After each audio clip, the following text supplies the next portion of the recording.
Let's welcome in the host of the Athletic Football Show, Robert Mays. How you doing? How you feeling? There's a lot of football going on. We got Saturday action. Like, how are we pacing ourselves? It's going to be tough. My wife texted me yesterday when she realized how many days in a row there'd be football. She's like, I guess I'll never see you again. I was like, yeah, that's how the next week or so is going to go. We've reached that point in the calendar, which is okay. It's important to lean into it around the holidays, I think.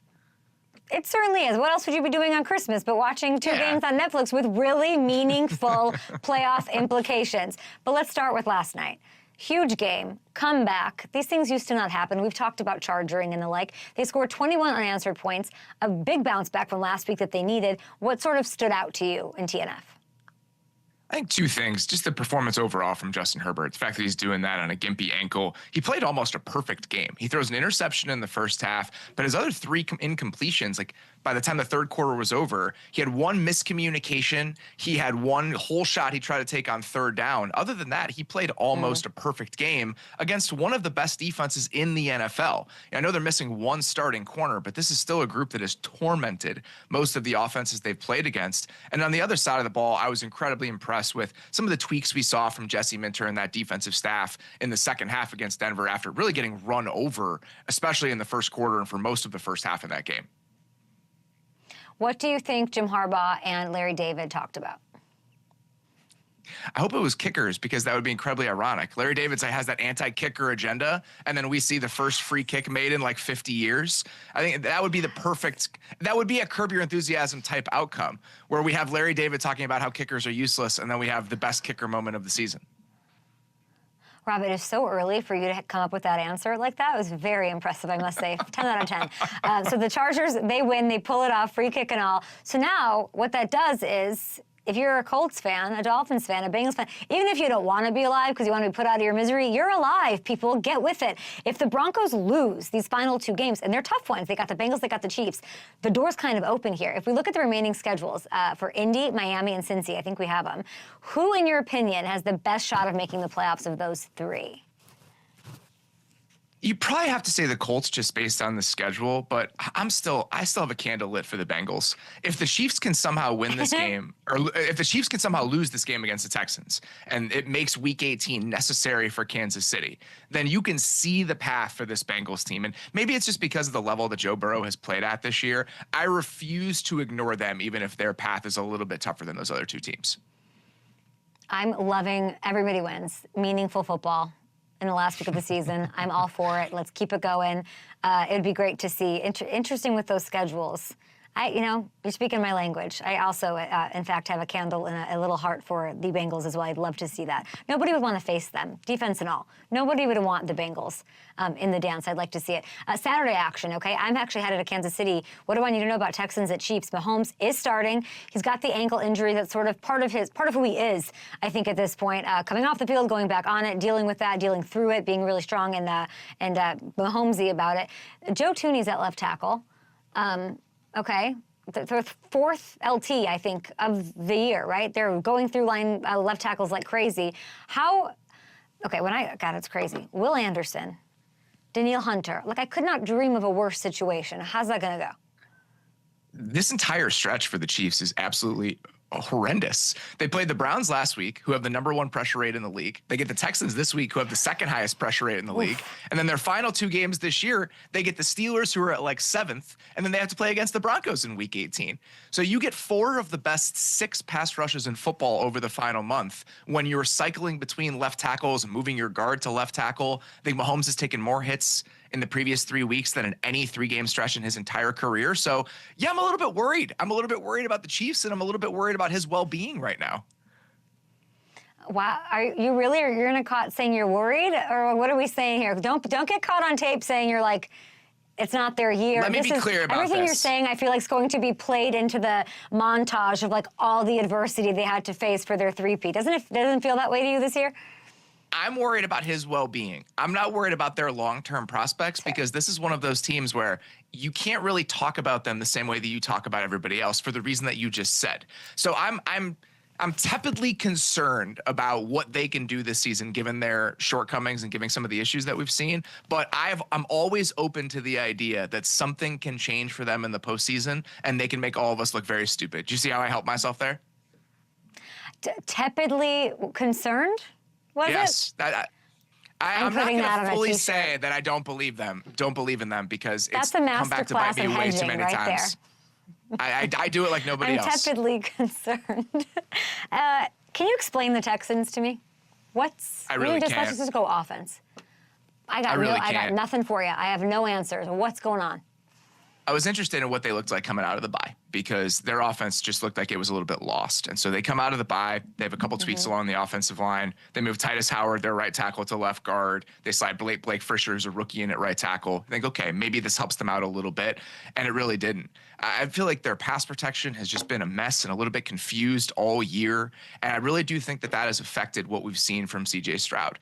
He was playing with such authority in the pocket as a rookie, even behind an offensive line that was banged up for most of the season. And if you watch him now, I think that the pass protection issues have really crept into the way that he's played. And when you combine that with the run game that's not very efficient, they're just grasping for answers right now. They feel like an offense that's struggling to find anything they can rely on, and that's just a really tough place to be this deep into the season. Do the Chiefs win this game? 3.5 I think they might. I think they might. This game in general is just so much uglier than I expected it to be coming into the season. Listen, I think they might. Here's what I'll say about this game. It is going to be so much uglier than any of us could have anticipated coming into the year. We just assumed that this would be two of the best offenses in football based on what Houston did last year, the moves that the Chiefs made in the offseason. The fact that now the winner in this game might be the first to 19 points, that's just not something I expected. And the Chiefs can win those sorts of games right now. So even if they're struggling, even Mahomes is banged up, even if they're worried about the pass protection, I still think I can rely on this offense more than I can rely on the Texans offense right now. Let's look to the other matchup on Saturday. Steelers-Ravens. Lamar 1-4 against Pittsburgh as a starter. It's sort of his kryptonite, even though it's supposed to be the storied rivalry. The loss earlier this season sort of hit him hard in the MVP race. He's still got a chance, in my opinion. He goes out there, beats the Steelers, puts on a show like he did last week, and then he does it again on Christmas a couple of days later with the world watching. What do you need to see that's elevated or different, a tweak on the offense with the Ravens on Saturday? I thought the Steelers did such a great job in the first matchup of squeezing the areas of the field that the Ravens like to attack. They did a great job of getting depth and not letting them hit some of those intermediate over-the-middle throws that Lamar has been so dangerous on this year. So if you know that that's how they're going to try to play you, what sort of answers do you have? Can you lean into the running game a little bit more? Can you kind of get a beat on some of the coverage that they're going to play against you?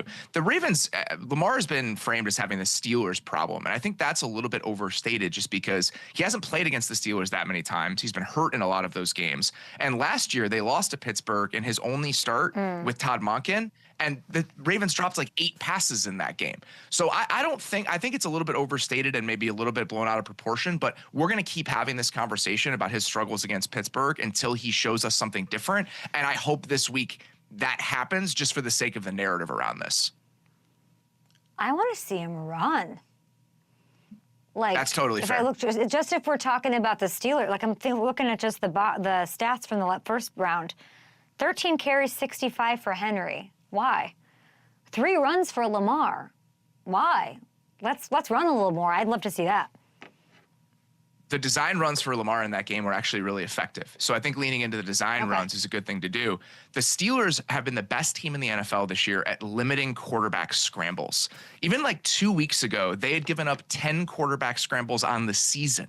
They just do a great job of containing guys in the pocket. And you saw them limit Jaden Daniels in that way. You saw them limit Lamar that way. But design runs for Lamar, I actually do think that's something they could tap into a little bit more. You're not wrong. I don't remember those runs as well as you do, but 3 for 46. So they need to. They were huge gashes. They need to do that. They need to do that. For Pittsburgh, Watt is playing. Pickens, though, out again. Pickens, I got Super Bowl champions come on my show saying he's the 3rd best receiver in the National Football League. They clearly need him. Mina made the point to me, like they can't get it going without him. We saw that last week. What can they do?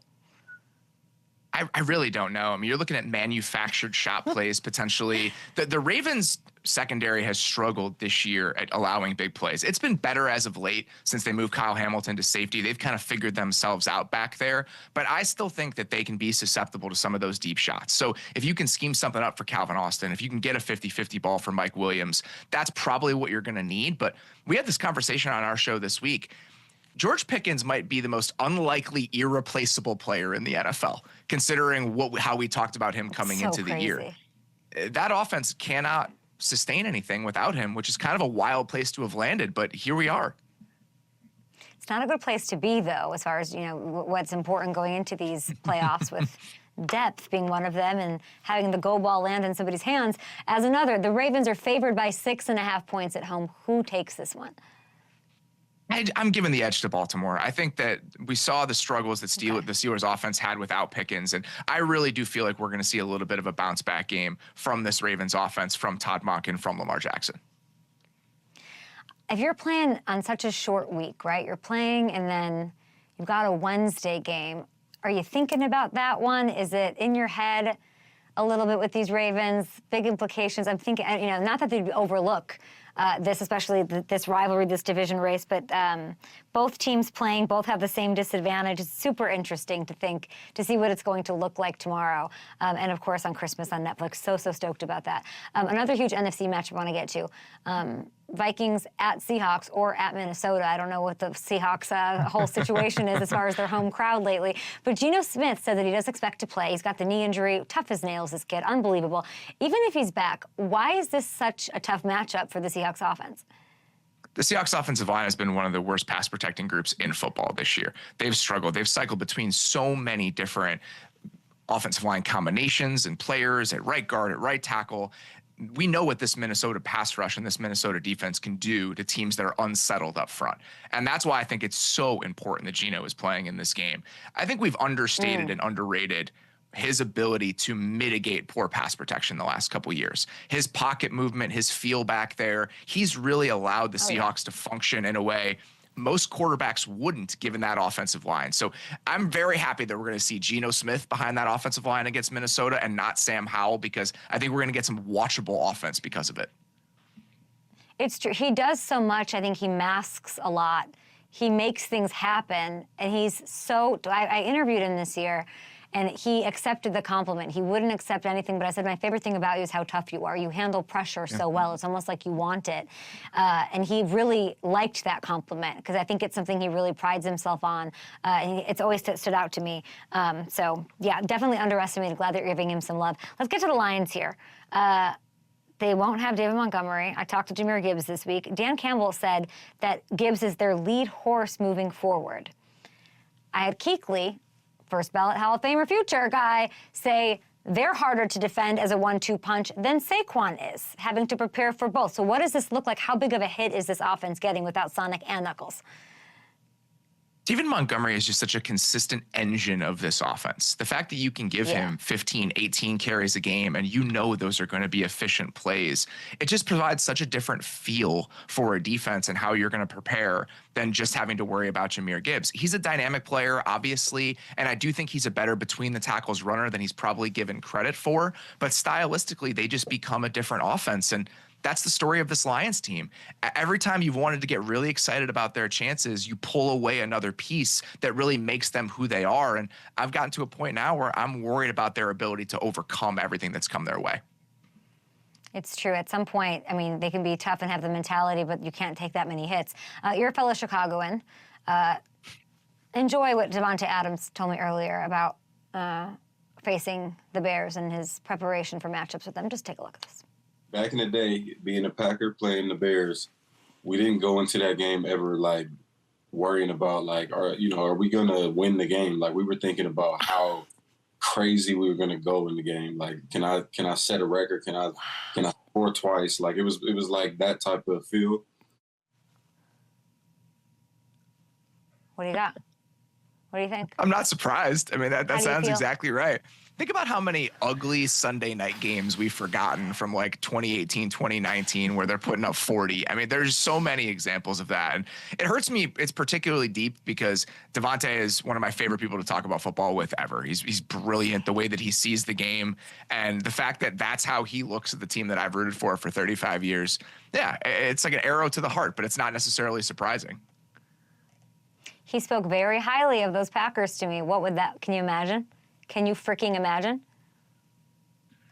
I'm curious to see what happens with him next year because obviously the Jets are financially incentivized to move on. They can, and there's a potential he just becomes a free agent. And I still think he's got enough gas left in the tank where if he lands with the right team, we've got one final act for Davante here.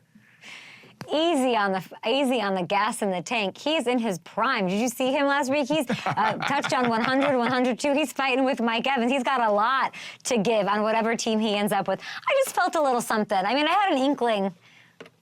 I don't know. I felt a little something. I'm manifesting it. Not for our Bears, of course. That would suck for you and me. But what doesn't suck is the Athletic Football Show. You need to watch, listen to it. It's everywhere. YouTube, wherever you get your podcast. Robert Mays, you are brilliant. Thanks for making me smarter and not making me listen to empty sets like Hamilton.